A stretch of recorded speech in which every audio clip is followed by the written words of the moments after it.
Hi, my name is Dave Bader with Marine Mammal Care Center. Conservation is something that anybody can be a part of.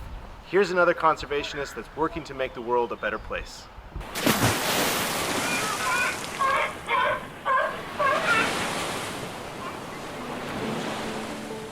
My name's Taylor Fox. I work with the city of Rancho, Palos, Verdes. My pronouns are he, him. I'm the senior park ranger, and we oversee some of the property that directly is adjacent to the marine protected areas in Rancho, Palos, Verdes. Hi, I'm Michael Quill, Marine Programs Director at Los Angeles Waterkeeper.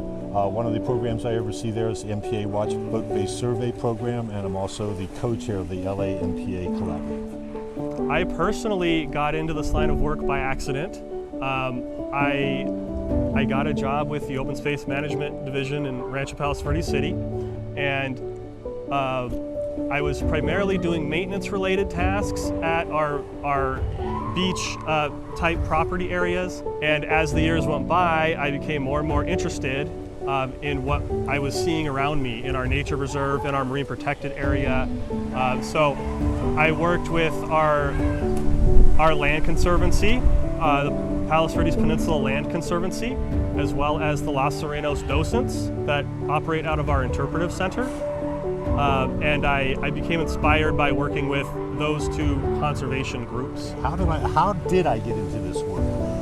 Well, I got to go to a near-death experience I had about 20 years ago that really changed the direction of my life. And the week after spending that time in the hospital, it was a car accident, and I was unable to move very well. But I just understood then that I had something more to do with my life than what I was doing with it at the present time. And that was to do something in harmony with the planet. And I was drawn to water. Water became my physical rehab go-to. I wasn't able to walk at the time, but I was able to move in the water. And as I opened up to other possibilities of working in harmony with the planet, water seemed to be the way to go into it. And I started volunteering with a group at what was Santa Monica Baykeeper at the time as a scientific diver. I went out after I got out of the hospital. I got advanced training to dive with this group and started restoring kelp forest in the marine protected area. Was the place that Taylor's stationed at now at Abalone Cove. That's where I was. I spent probably more days underwater for 3 or 4 years than I did on the water. And I ended up going back to school and studying eco-psychology, and that's how I became the Marine Programs Director at Los Angeles Waterkeeper. So I have a lot of marine experience, but my forte, or my focus, is how we all interact and co-create the stew that we're living in, and really observing a lot of human behavior and our animals' behavior as well. One of our programs at the Los Angeles Waterkeeper is the Marine Protected Areas Boat-Based Surveys.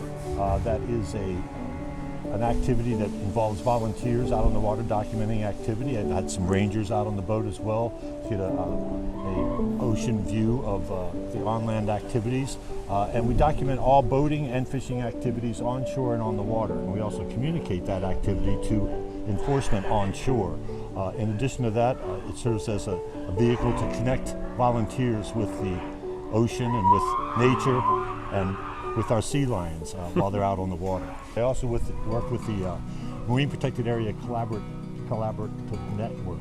And in LA County, we have the LA-MPA Collaborative, which brings folks together that do outreach and education in and around our MPAs. So I work with the Open Space Management Department of the City of Rancho Palos Verdes, and we oversee Abalone Cove, which is park and preserve land as well as beach that abuts to the marine protected area off the coast of Rancho Palos Verdes.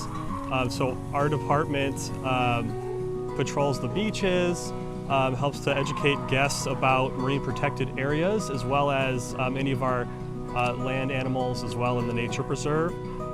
We also have LA County lifeguards that we work with on a daily basis down there at the beach. It's a spot where individuals come from all around to see a low tide. So we do have staff presence down there to always be able to educate any individuals who come down there to see the water. Yeah, so an MPA is essentially like a park underwater. It's there to assist with the development of the ecosystem and to keep it healthy and thriving. It's also there to assist with experiments or research that is being done. It's a helpful place to kind of have a jumping off point for that. It's also a location where you can essentially go down to a tide pool location. They're not all tide pool locations, but they usually allow you to see an increased amount of wildlife because it's a protected zone, and there are some restrictions in that zone that allow for there to be larger populations of wildlife in those areas. The area that Taylor's been stationed at is the Palos, down in Palos Verdes, and that's the Point Vicente Abalone Cove, MPA. We also have several out in Catalina Island, and then we have the Point Dume MPA up in Malibu. Those are the LA County MPAs. Why are MPAs important?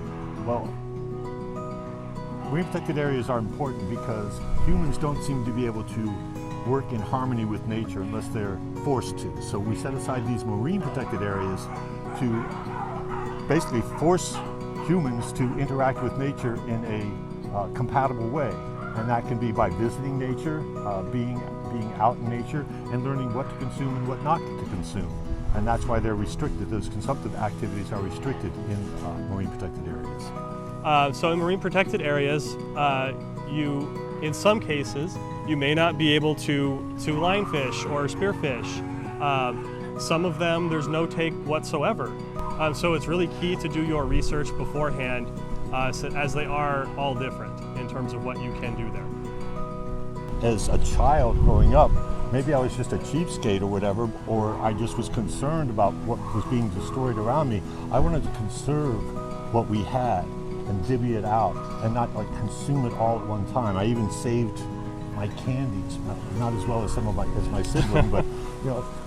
And we are a society that is a consumptive society that was built on dividing and conquering and taking land, taking natural resources, and whoever has the most wins. Well, we have a new way of that we're being forced to look at, and that is to conserve our resources, conserve our energies, not blow it all out and take everything you can. So MPAs are at their heart a conservation effort to help sustain what we have.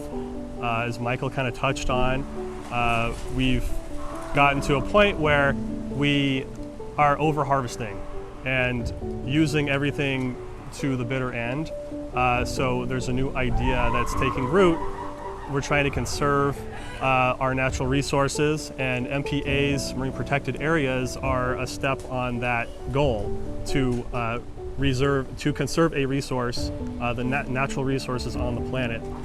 So they are protected zones that are a step in that direction. Yeah. So how do we stay positive and in this line of work? I would say the little victories can go a long way. Every person that you talk to, have a positive encounter with, that can go a long way to affecting their life as well as yours.